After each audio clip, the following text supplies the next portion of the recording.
Bom dia, meus aluninhos do nono ano, tudo bem com vocês? Espero que todos estejam bem.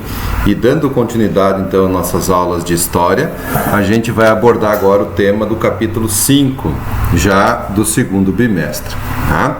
Então assim, o título nos traz a seguinte informação: período entre guerras e regimes autoritários e totalitários.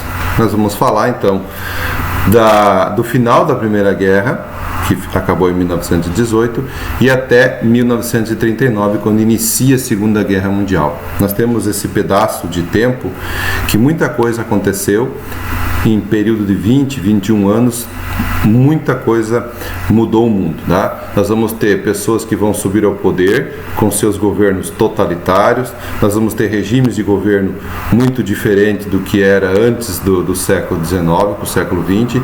Então nós vamos abordar esse tema. Nós vamos ver também um pouquinho, vamos recordar um pouquinho da crise de 29 em relação aos Estados Unidos, em relação à quebra da Bolsa de Valores e como isso impactou em outros países fora os Estados Unidos. Nós vimos também que no capítulo anterior o Brasil foi impactado, nós tínhamos a nossa produção de café, era o nosso carro-chefe, né, a nossa maior fonte de renda, e aí muitos fazendeiros acharam por conveniente investir todo o seu dinheiro em ações nas bolsas de valores lá de Nova York, lá dos Estados Unidos. Enfim, quebraram. E aí foi uma falência coletiva, né? Não foi só os Estados Unidos, foram outros países junto. Junto com ele também veio alguns países da Alemanha, como o país da Alemanha, como a França, entre outros, a Inglaterra propriamente, né? Que também tinha um negócio com os americanos. Mas em particularidade a gente vai falar desse período aqui, então, da Primeira Guerra Mundial, que foi o fim dela, e quem foi culpado nessa ação toda aí, a gente sabe que foi a Alemanha. Os países vencedores impuseram muitas regras, muitas condições para que os alemães fossem os responsáveis por pagar a dívida, a suposta dívida da Primeira Guerra Mundial, né? Mas a gente viu também que a crise pegou os americanos e deixou eles bem desolados. Aqui o cartaz mostra, o cartaz está escrito: $100 em dinheiro, compra esse carro. Perdi tudo no mercado de ações. Então não tem como culpar ninguém quando você perde dinheiro em mercado de ações. A culpa lá, por exemplo, agora, muita gente está culpando, foram os chineses que colocaram esse vírus no mundo para que eles pudessem se beneficiar no futuro com suas ações. Não sabemos, ninguém pode afirmar isso, tá? Então assim, ninguém foi lá na tua casa e falou assim, vai lá e coloca todo o seu dinheiro em ações porque isso vai ser rentável. Ninguém faz isso. As pessoas vão por vontade própria e é lógico, né, por propaganda e tudo mais, mas a propaganda é uma forma de incentivar, né? E as pessoas acabam sendo atraídas e acaba tendo um desgosto muito grande no final desse processo. Pode ser muita felicidade, mas também pode ser muita tristeza. Ok? E aí, a respeito das fotografias, responda: a quais episódios elas fazem referência? Ao período entre guerras, né? Aqui a Primeira Guerra Mundial e aqui a crise de 29. Você pode colocar assim, até traz no cartaz, né? Está muito bem explicado. Como esses episódios podem ser relacionados? Ora, depois da Primeira Guerra Mundial, a gente teve um bug, né, vamos colocar assim, um grande crescimento dos Estados Unidos, porque eles foram os únicos que começaram a fornecer matéria-prima, fornecer mercadoria para os europeus, né? E eles acabaram enriquecendo com esse processo todo. Enquanto que a Europa não se reestabelecia, os americanos foram vendendo mercadoria para os europeus. A partir do momento que a Europa começa a se autorregular, começa a montar seus parques industriais, começa a se preparar, nós vamos ter uma diminuição, é lógico, né? Uma diminuição da mercadoria. Já deu, né? Não vamos comprar mais, tá, americano? Fica de boa aí. Mas aí, como é que eu vou vender minhas mercadorias? Bom, aí você tem que incentivar o teu consumo interno. Foi o que os americanos fizeram, né? Começaram a incentivar que os próprios americanos consumissem suas mercadorias. Só que o próprio americano não deu conta desse processo todo, né? E junto com tudo isso veio a quebra da bolsa, né? A falência múltipla de muitas empresas, de muitas pessoas. Então isso diminuiu drasticamente o consumo de mercadoria. E aí começaram a ficar com estoques cheios e as pessoas não tinham mais dinheiro para consumir. Então isso impactou muito com a economia dos americanos. Mas eles vão sair dessa situação com uma certa sorte, né? Porque vai acontecer a Segunda Guerra Mundial e aí eles vão ganhar muito mais dinheiro ainda, novamente, do mesmo processo que aconteceu na primeira, eles vão ganhar na segunda parte, tá? Meu celular tá tocando aí, desculpa aí, pessoal. E aí nós temos os objetivos desse capítulo que a gente tem que trabalhar. Relacionar a situação geral da Itália e da Alemanha durante a década de 1920 com o fim da Grande Guerra. Então aqui nós vamos ter a ascensão de grandes líderes importantes que para respectivos países foram muito importantes, mas para o resto do mundo foram considerados como os grandes tiranos, né? Como o Hitler na Alemanha e o Benito Mussolini na Itália. Tentaram fazer governos oportunistas, né? Chegaram ao poder com aquele discurso que iam melhorar o país. Enfim, o país estava quebrado, gente, estava totalmente arrasado. Então, eles acreditaram nessa pessoa, acharam que ele vai ser o grande salvador da pátria e realmente trouxe emprego, trouxe melhorias de qualidade de vida, só que isso foi ilusório. Era simplesmente um disfarce para que chegasse novamente a Segunda Guerra Mundial eclodir, né? Hitler nunca aceitou a rendição da Alemanha, lembrando que ele foi um soldado como qualquer outro naquela época, foi ferido em batalha, ficou no final da guerra aí em hospital de campanha, e para ele, no seu orgulho, não aceitou a rendição da Alemanha. Então ele vai ficar imunizar-se, como é que eu posso colocar? Vai ficar preparado para essa aula, o professor está vendo aqui a minha esposa chegando e eu estou falando abobrinha aqui, tá? Ele vai se preparar para essa Alemanha diferente e vai usar isso como uma forma de chegar ao poder, tá? Definir os conceitos de totalitarismo e autoritarismo, a gente vai trabalhar sobre isso, o que significa cada um dos conceitos. Compreender a ascensão do fascismo na Itália. Como que os italianos aclamaram Benito Mussolini, que ninguém consegue entender, aquele cara tirano chegou ao poder e com uma certa forma acabou levando e mergulhando a Itália numa nova guerra, tá? Compreender a ascensão do nazismo da Alemanha, como é que Hitler chegou no poder, como é que o partido do nazismo chegou ao poder, como é que o fascismo, essa ideia de fascínio, né? Até a palavra diz fascínio por algo, né? Chega e se coloca no poder e as pessoas idolatram essa pessoa aqui, ó. De que maneira isso chegou tão forte nesses lugares aí, tá? Identificar as principais características do governo de Antônio Salazar em Portugal. Também foi um grande totalitário, um tirano em Portugal. Nós vamos ter 4 aí. Em Portugal, na Espanha, na Itália e na Alemanha, tá? Analisar um pretexto da Segunda Guerra Mundial, que foi a Guerra Civil Espanhola, né? Ela foi um ensaio da Segunda Guerra Mundial. Ali, alguns governos testaram armas, testaram suas munições. Por exemplo, a Alemanha ajudou na distribuição de munições e armamento com a Luftwaffe, né? A sua grande empresa aérea que transportava diversos tipos de equipamentos, entre elas soldados e também munições, tá? Vamos analisar essa guerra civil então que aconteceu na Espanha, ok? E temos aqui uma perguntinha de abordagem do início desse capítulo que fala o seguinte: a pergunta já vem marcada para vocês já vão saber. Eu quero saber por que eu não posso marcar a letra B, C, D e E, tá? A pergunta é sobre a história do europeu, isso é europeia, entre o final do século XIX e início do século XX. A lei e as afirmativas a seguir. O nacionalismo do final do século XIX, fortalecido em locais como a Alemanha após a unificação, e um dos motivos que ajudou a explicar a eclosão da Grande Guerra? Sim, porque a Alemanha não era um reino, a Alemanha era separada em várias reinados, vamos colocar assim, pequenos principados que se autorregulavam sozinhos.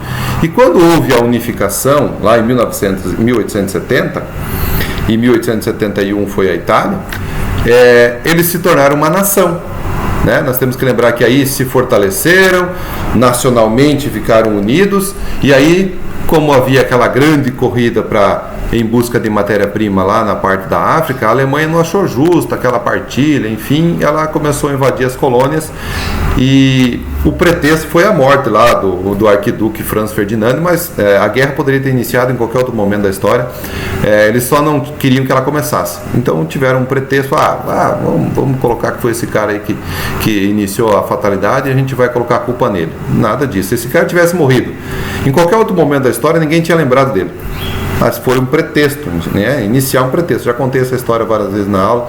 Quando alguém quer iniciar uma briga, chamou minha mãe daquele nome lá. Então meu pretexto de desculpa. Por que você brigou? Porque me chamou minha mãe daquele negócio, né? Não leva desaforo para casa. Enfim, brigamos. Agora a segunda diz o seguinte: os Estados Unidos participaram da Grande Guerra desde 1914? É lógico que não, minha gente. Não pode marcar, por quê? Porque ele começou em 1917. Tá? Outro motivo, ainda que a Grande Guerra tenha sido um conflito de escala global, os países colonizados na época, nos continentes africanos e asiáticos, não tiveram lutaram no norte da África, lutaram na Ásia, o Japão lutou na parte lá da parte que compreende toda a Indonésia, aquela parte da China, então o Japão queria dominar uma parte da China, né? A Manchúria já era um pretexto dos japoneses, então isso aqui não pode ser marcado. A Rússia permaneceu neutra, meu Deus, a Rússia foi o que mais se envolveu nessa guerra também, e ela acabou saindo em 1917 por consequência de fatalidades internas que a gente viu, que foi a Revolução Russa. E havia um clima de instabilidade e de disputa territoriais entre estados europeus, especialmente na região da Alsácia e Lorena, contestado por alemães, ingleses e balcãs. Havia esse dilema aí, mas não era entre alemães e ingleses, era entre alemães e franceses.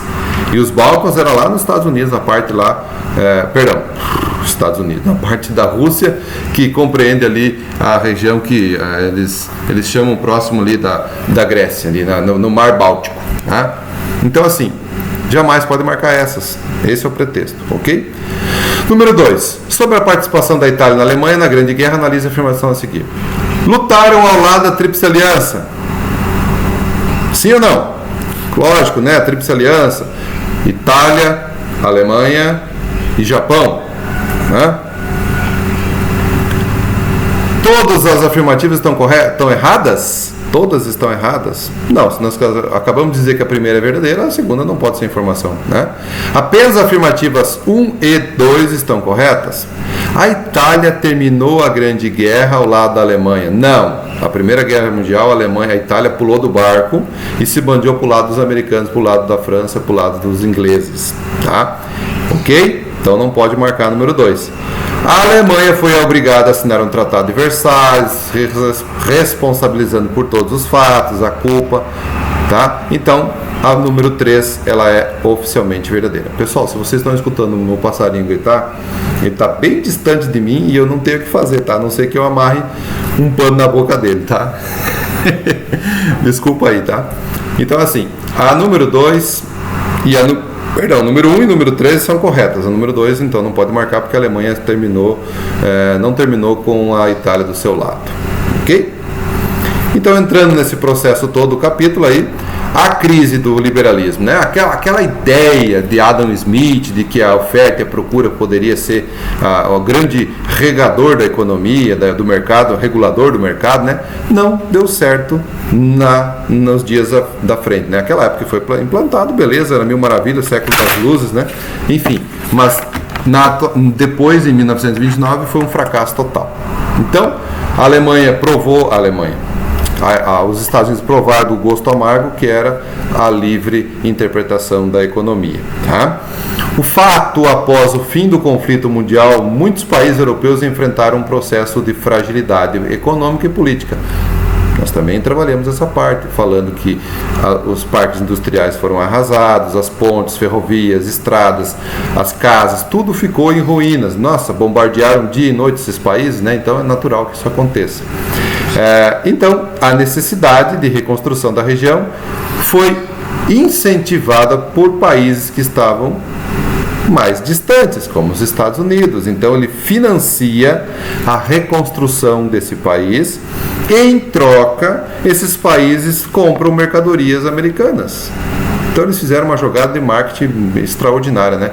Eu vou emprestar o dinheiro, não pode pagar, então compra minha mercadoria, ajuda nós aí, né? A expandir nosso mercado consumidor, expandir nossas marcas, e aí viciar vocês nos McDonald's, viciar vocês na Coca-Cola, viciar vocês nas marcas, nas grifes, enfim, vocês vão ficar viciados e vocês vão depender muito de nós ainda no futuro. Foi bem isso, né? Além da situação e reconstrução necessária, os russos entraram numa grande guerra na Revolução Russa, que a gente abordou, então, enfim, eles acabaram se divergindo lá na ideia do capitalismo contra o socialismo, né? E não achavam justo que o capitalismo fosse implantado, então eles acharam melhor por introduzir o socialismo. Prova também que não deu muito certo, né? Essa ideia de partilha, enfim, as pessoas não aceitaram, né? Esse processo. No início até foi aceito porque foi imposto, né? Quando as coisas são impostas, a gente não vai gostar de nada. Por exemplo, você gosta de pagar imposto? A palavra já até diz, né? Imposição, algo que você tem que pagar por obrigação. Então você vai ficar, sai feliz da vida hoje, o que vai fazer? Hoje eu vou lá pagar meus impostos. Ninguém faz isso, todo mundo vai com tristeza porque você está tirando dinheiro, suor do teu trabalho para pagar uma coisa que você não vê retorno nesse processo todo. Mas isso é assunto para outra hora. Ao longo da década de 20, os governos liberais e democráticos foram postos em xeque em muitos desses estados, pois pareciam incapazes de responder de forma rápida às necessidades da época. Aqueles governos que estavam durante a Primeira Guerra Mundial não puderam resolver o problema. E aí que nasce, nessas ideias que nascem as pessoas que têm a esperteza, entre outras, para fazer crescer a sua popularidade no país e resolver o problema. Entre partes, resolveram um problema, mas aumentaram lá na frente, no futuro, que foi a eclosão de uma guerra, que foi a Segunda Guerra Mundial. Parece que não aprenderam com a primeira, sempre se diz, né? Não aprenderam com a primeira? Eu acho que não, né? Talvez agora com a segunda eles tenham aprendido e muitas vezes os países falam, vai ter Terceira Guerra Mundial, vai ter Terceira Guerra Mundial.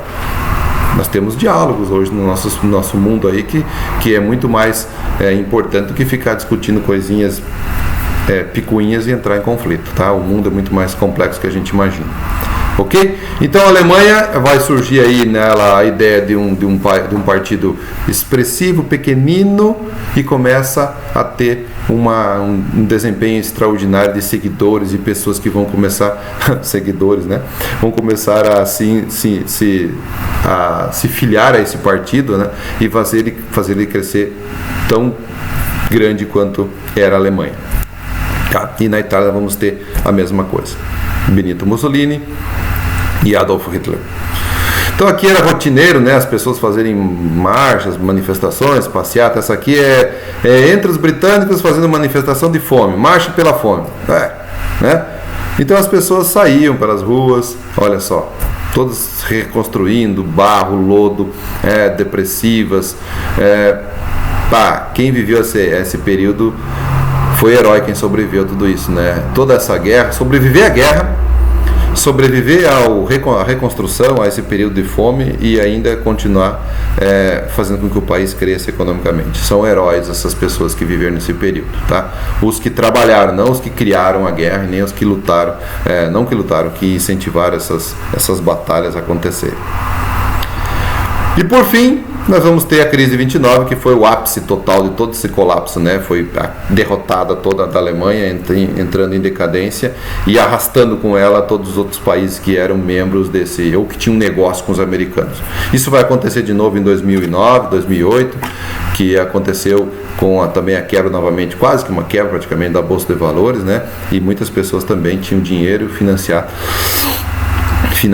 aí, como se fala assim, no mundo foi um tsunami e no Brasil nosso governo falou que foi uma marolinha, né? Naquela época talvez foi uma marolinha, mas o tsunami chegou depois e veio com muitos desempregos, enfim, nosso país sofre até hoje por essas consequências.